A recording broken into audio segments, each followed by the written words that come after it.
other motivator was that we very much like to work with clients to help them stay out of court and to find alternative ways of fixing issues and problems. And both of us, I mentioned the influence of Jonathan Sandler, we both had a strong interest in ADR and mediation, but even further than that, having an understanding of how to find alternatives to allowing conflicts to either fester or escalate, and how to keep, as I said, keep clients out of court, which ultimately is what they're after as well. But it does take a lot of skill to achieve that. And so Mary Jane, I know, also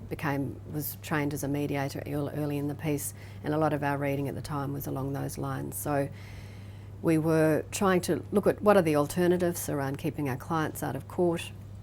also trying to train our staff to think differently about the issues that our clients were coming to us with. So to think much more broadly around the advice that they give, rather than just expecting that when the HR director or the CEO or the manager comes to us for advice, that we're not just going to give them legal advice, but we are also going to think about the range of competing obligations and issues that they might be juggling at the time, and putting the legal issue into a broader context that we know that they're grappling with.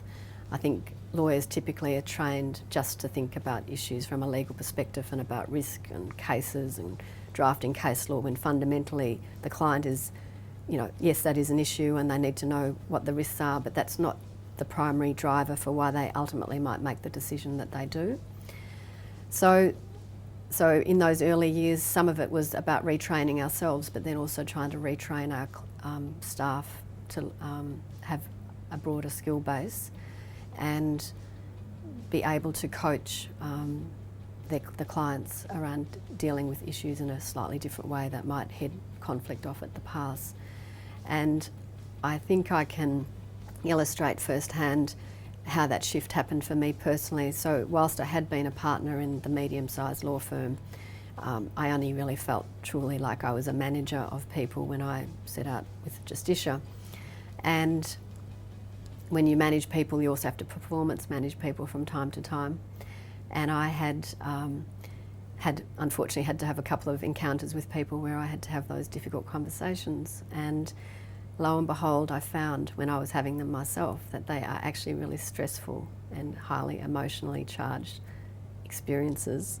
And I had been advising my clients about having those conversations for 15 to 20 years before that, and done so with great confidence, but actually never had that sort of conversation myself. So that was a revelation and has fed into my